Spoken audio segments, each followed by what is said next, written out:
Hello मित्रों, आज हम लोग क्लास 12th के हिस्ट्री पढ़ने वाले हैं। चैप्टर नंबर 1 कंप्लीट हो चुका है और चैप्टर नंबर 2 की बात करते हैं। यहाँ पर चैप्टर नंबर 2 में शुरुआत करते हैं यहाँ पर फिर से। और एक बार यहाँ पर देखिए, राजा किसान और नगर। इस चैप्टर का नाम है क्या? राजा किसान और नगर, आरंभिक राज्य और अर्थव्यवस्थाएं यहाँ पर पढ़ना है।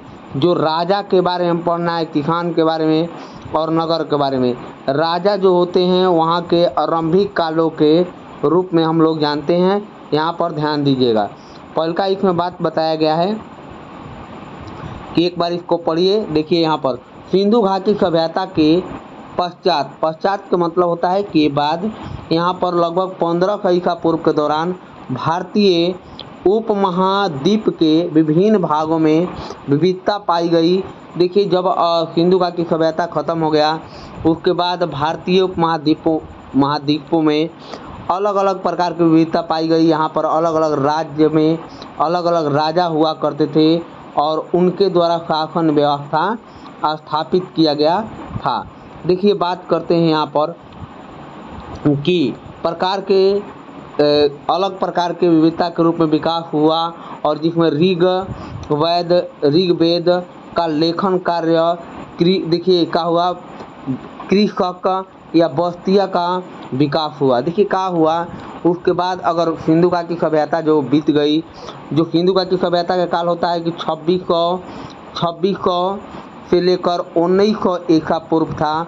उसके बाद बीतने के बाद जब यहाँ पर 1500 ईसा पूर्व में आर्य आए थे। तो आर्य जब आए थे यहाँ पर आर्य, तो उन्होंने वेद की रचना की। किसकी रचना की? वेद की रचना की। वेद में 4 गो वेद का रचना किया। ऋग्वेद, ध्यान दीजिएगा कौन सा वेद था? तो ऋग्वेद, सामवेद और सामवेद हो गया। उसके बाद यजुर्वेद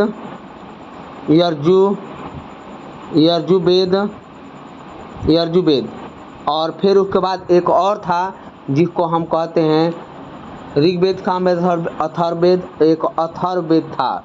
कौन था? अथर्ववेद। तो यहाँ पर बात की ध्यान दीजिए, उन्होंने 4 गो वेद का किया था, पूरा निर्माण किया था। इसीलिए इसको क्या कहते हैं? वैदिक काल कहते हैं। क्या कहते हैं? वैदिक काल। आप बात की ध्यान रखिए, जो वैदिक काल था वो लगभग में 1500 ईसा पूर्व से लेकर 1000 ईसा पूर्व तक वैदिक काल। ऐसे तो 600 ईसा पूर्व तक माना जाता है वैदिक काल था। वैदिक काल एक ग्रामीण सभ्यता थी। वैदिक काल एक कैसी सभ्यता थी? ग्रामीण सभ्यता। लेकिन जो अगर हम बात करते हैं कि यहाँ पर कि जो सिंधु घाटी सभ्यता है वो एक शहरीय या नगरीय सभ्यता थी। तो यहाँ पर बात करते हैं ऋग्वैदिक कालों में कृषक कार्य होने लगे, बस्तियों का विकास हुआ, शव का अंतिम संस्कार होने लगा और इस तरह के नए नगरों का आदि का एक नए तरीके अपना लिए लोग। क्योंकि वहाँ पर देखिए, जो सिंधु घाटी सभ्यता में लोग थे वो तो अपनाए थे, लेकिन यहाँ पर जो दक्षिण भारत के लोग थे वो भी एक नए पद्धति का विकास किया। और इस तरह में महापाषाण के नाम से भी प्रसिद्ध हुए। यानी किस नामों के प्रसिद्ध हुआ? यहाँ का ऑब्जेक्टिव पूछा जाता है कि बताइए किस नामों के प्रसिद्ध हुआ? तो महापाषाण प्रसिद्ध। ये प्रसिद्ध पत्थरों का विशाल ढांचे भी शामिल थे। वहाँ पर देखिए आगे चलकर पत्थरों पर लिखने का काम चालू हुआ और ढांचा बनाए गए, पत्थरों का मूर्ति बनाई गई। इस तरह से बहुत सारा विकास हुआ। देखिए, कुछ स्थानों पर विभिन्न प्रकार के लोहे से निर्मित उपकरण भी, हथियार भी शव के साथ मिले हैं। अर्थात ये विकास बात कह सकते हैं कि इसको लौह युग के नाम से भी जानते हैं, क्योंकि सर्वप्रथम लोगों ने जो ऋग्वैदिक काल है या जो बात करते हैं वैदिक काल है, तो वैदिक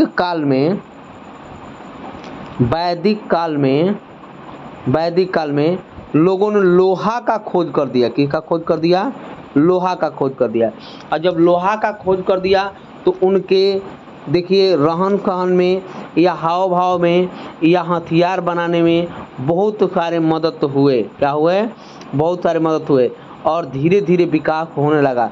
तो सबसे पहले बताइए कि जो ऋग वैदिक काल है या जो वैदिक काल है उसमें बताइए किस धातु का प्रयोग सबसे ज़्यादा किया गया है? तो यहाँ पर लोहा का। लेकिन ऋग वैद जो बात करते हैं सिंधु घाटी की सभ्यता के, तो सिंधु घाटी की सभ्यता में लोहा का प्रयोग नहीं किया गया है।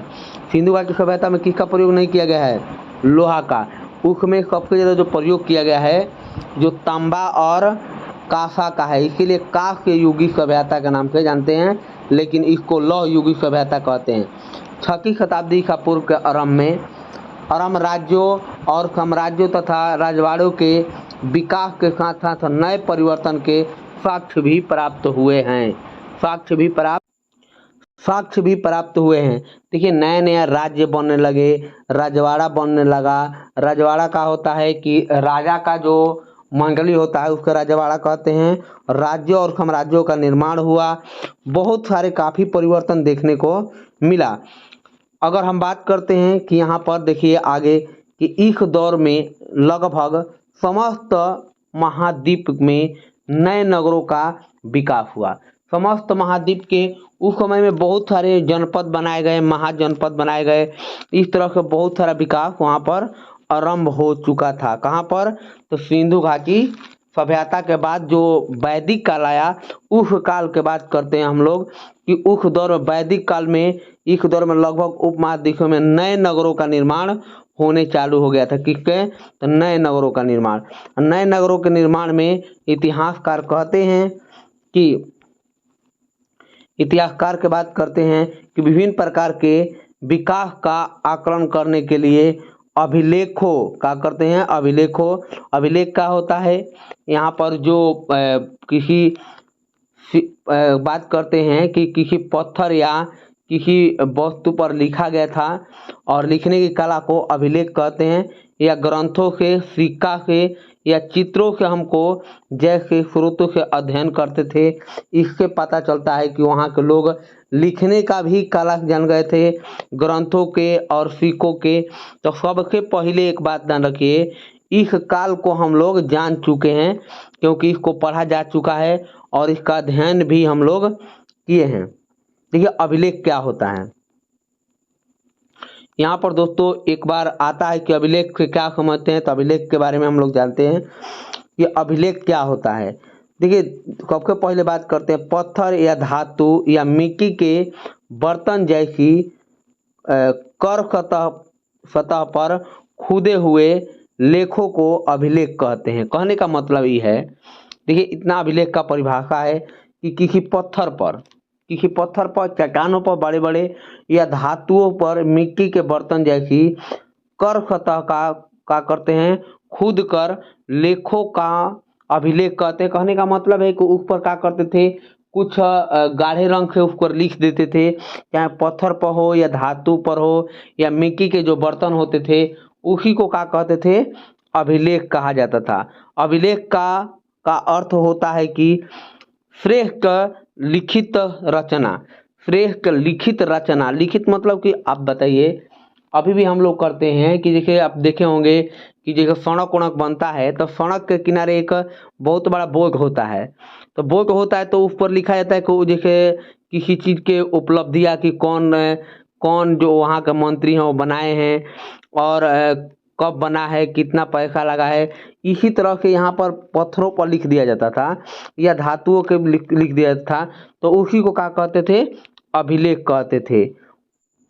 देखिए यहाँ पर बात करते हैं कि अभिलेख किसी जानकार को लंबे समय तक लिखित रूप से सुरक्षित रखने के लिए बनाए जाते थे। मान लीजिए कि अगर हम बात करते हैं कि जिस चीज़ को हम याद नहीं कर सकते हैं बहुत दिनों से, तो उसको जैसे कोई भी हम वस्तु को बनाते हैं तो उसको क्या करते हैं कि वहाँ पर लिख देते हैं कि ये वस्तु इतना दिनों से बनी हुई है। जैसे हम देखते हैं दोस्तों, एक एग्जाम्पल लेते हैं हम, यहाँ पर आपको समझाते हैं कि घर कोई बनता है, मान लिया अपना ही घर बनाते हैं तो अपने घर के आगे इतना दूर में लिखवा देंगे कि फलना सी निवास, कोई व्यक्ति है उसका निवास स्थान, ये गांव कौन सा है, ये कौन बनाए हैं, इस तरह से लिख दिया जाता है आज भी, ताकि ये पहचान हो सके कि ये व्यक्ति ने इस घर को बनवाया है, इसका मालिक ये है और इस गांव में है। उसी प्रकार दूसरा एग्जाम्पल लेते हैं, आपको समझाते हैं कि जैसे मान लीजिए कि कोई सड़क बनाया गया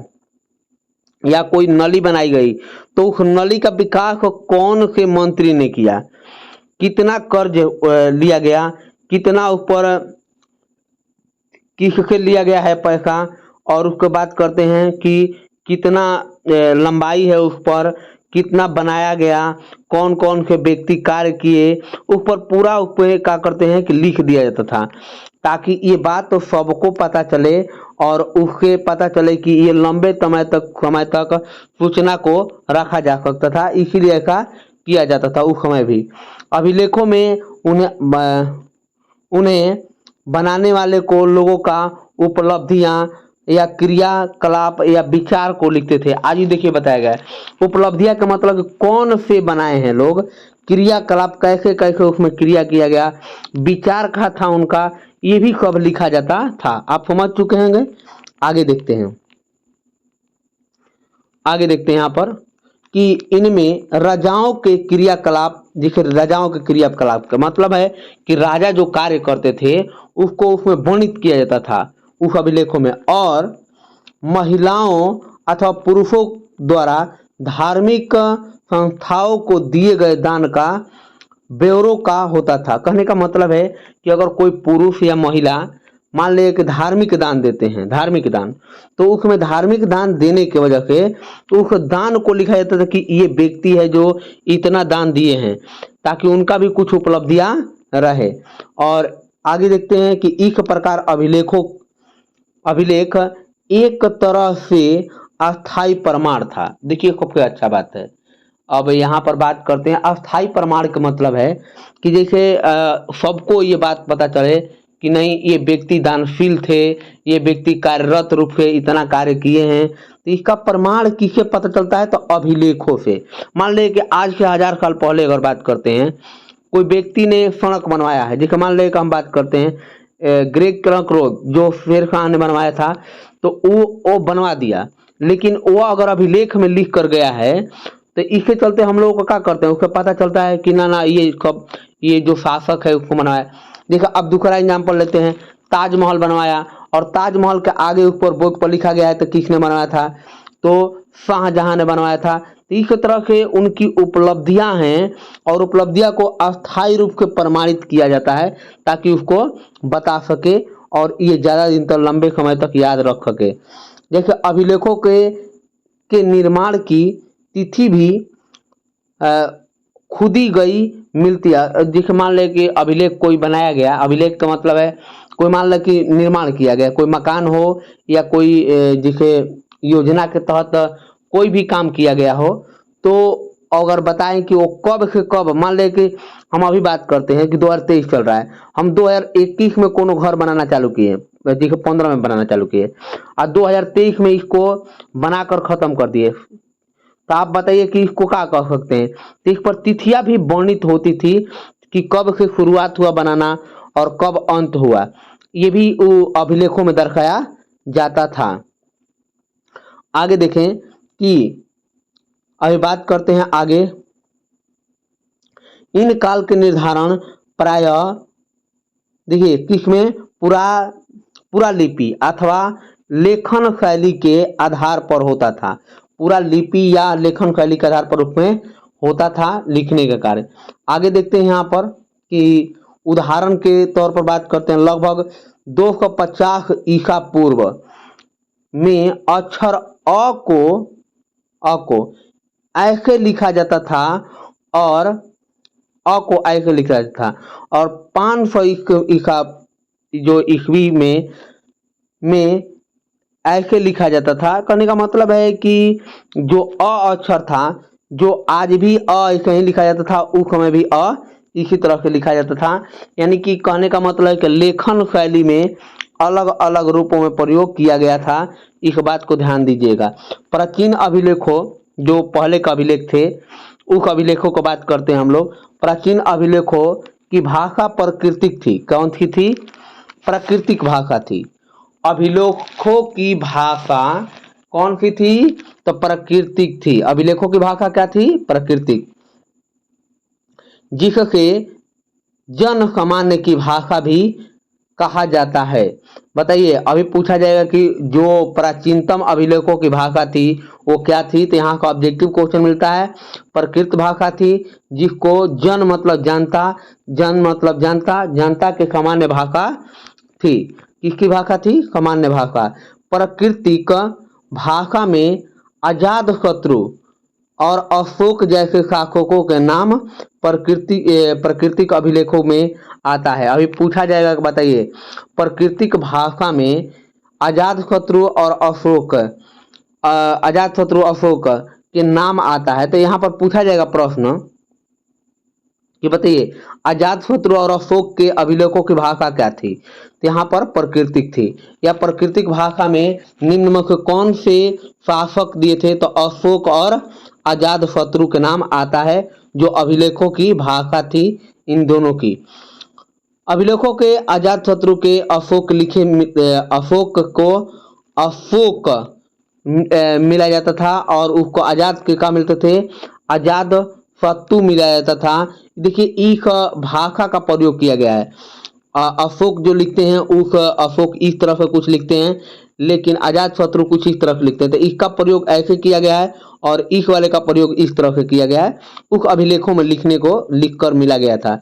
इसके अलावा तमिल, पाली और संस्कृत जैसे भाषाओं का भी अभिलेखों में प्रयोग किया गया था। देखिए, 4 गो भाषा का हम लोग जान चुके हैं। पहले का प्राकृतिक भाषा, शुरुआत में प्राकृतिक भाषा मिला है, फिर तमिल भाषा भी मिला, फिर पाली भाषा, संस्कृत भाषा का प्रयोग किया गया है उस अभिलेख को लिखने में। आगे अगर हम बात करते हैं तो अभिलेख मिलते हैं और बात करते हैं सामान्यतः लोगों की भाषा भी बोलते थे। कहने का मतलब है कि जो लोग वहाँ पर प्राकृतिक भाषा, पाली भाषा, तमिल भाषा या संस्कृत भाषा बोलते थे, उसी भाषाओं में क्या करते थे? वहाँ पर लिखा गया है। क्योंकि देखिए, आप कोई भी कार्य करते हैं तो उस शासन काल के दौरान करते हैं, तो उस शासन काल में जो अहम बात है कि भाषा लोग क्या बोलते हैं, क्योंकि उन्हीं के भाषा में वो बात लिखी जाती है। क्योंकि वहाँ पर लिखने वाले लोग होते थे, तो आप बताइए कि लिखने वाले लोग कौन होते थे? वहाँ के जो आम नागरिक होते थे, जो राजा के लिए कार्य करते थे, तो वहीं राजा के लिए जो लिखने का काम करते थे वो तो आम भाषा में ही लिखेंगे, ताकि लोगों को समझ में आ जाए कि क्या लिख रहे हैं राजा। अब देखिए, भाषा का उपलेखन था और में भी नहीं होता था। कहने का मतलब है कि जो भाषा था उसी के रूपों में लिखा गया था। आगे देखते हैं हम लोग। अगला है कि बौद्ध ग्रंथों के अनुसार अशोक मौर्य वंश के सर्वाधिक प्रसिद्ध शासकों में से एक था। बताइए, बौद्ध ग्रंथों के अनुसार सबसे प्रसिद्ध राजा कौन हुआ करता था? तो अशोक।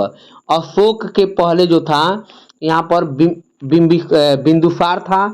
अशोक के पिता का नाम बिंदुसार। अब बिंदुसार के पहले कौन था? तो चंद्रगुप्त मौर्य।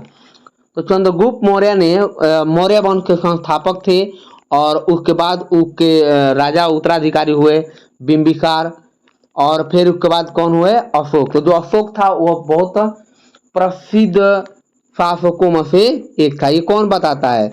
बताइए, बौद्ध ग्रंथ के अनुसार मौर्य वंश के जो प्रसिद्ध राजा कौन थे? तो अशोक। कौन थे? तो अशोक बात करते हैं।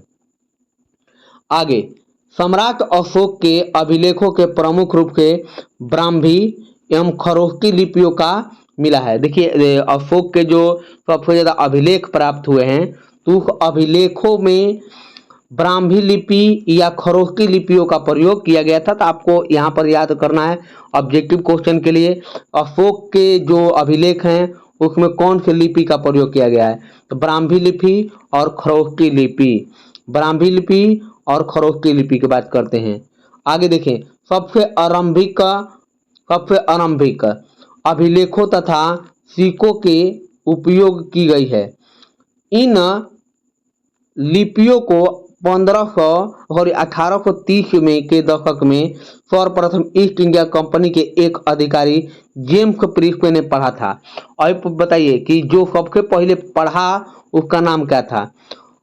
अभिलेखों के लेखन शैली का यानी पढ़ने का कार्य कौन किया था, यानी कि सबसे महत्वपूर्ण क्वेश्चन, यानी जेम्स प्रिंस्पे। इस अभिलेखों को पढ़ने का कार्य कौन किया था, जेम्स प्रिंस्पे। कब किया था, तो 1830 के दशक में।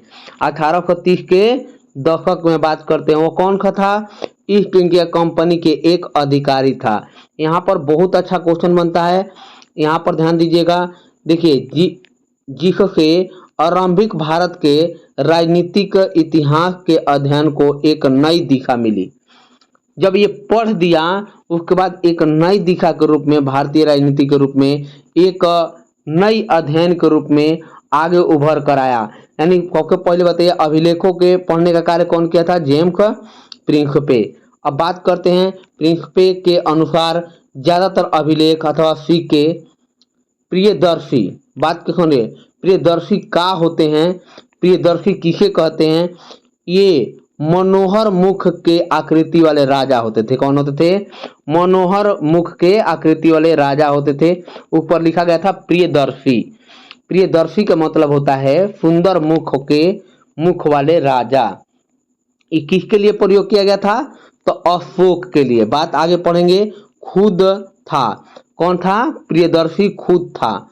और जब कुछ अभिलेखों में राजा का नाम अशोक भी खुदा था, तो अर्थात ये भी कह सकते हैं कि जो सुंदर मुख वाले राजा थे वो कौन थे, अशोक थे। कौन थे, अशोक। अशोक के लिए शब्द कौन से प्रयोग किया गया है, प्रियदर्शी। किसके लिए प्रयोग किया गया है, अशोक के लिए। अशोक के लिए, तो यानी कि इस अभिलेखों से पता चलता है।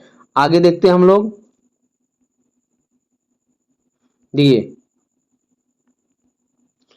भारतीय एवं यूरोपीय विद्वानों ने भारतीय उपमहाद्वीप पर शासन करने वाले प्रमुख राजवंशों के या वंशावलियों के की पुनर्रचना के लिए विभिन्न भाषाओं में लिखे ग्रंथों और अभिलेखों का आलोचना किया। भारतीय जो भारतीय थे या यूरोप के विद्वान थे, वह अलग अलग वंशजों, वंशावलियों या भाषाओं को और ग्रंथों में अभिलेखों को आलोचना करके उसने बताया कि किस तरह से वहाँ पर लोग जो वंशावली थे, राजा थे या ग्रंथ लिखे थे, अभिलेख लिखे थे, कौन से भाषा का प्रयोग किए।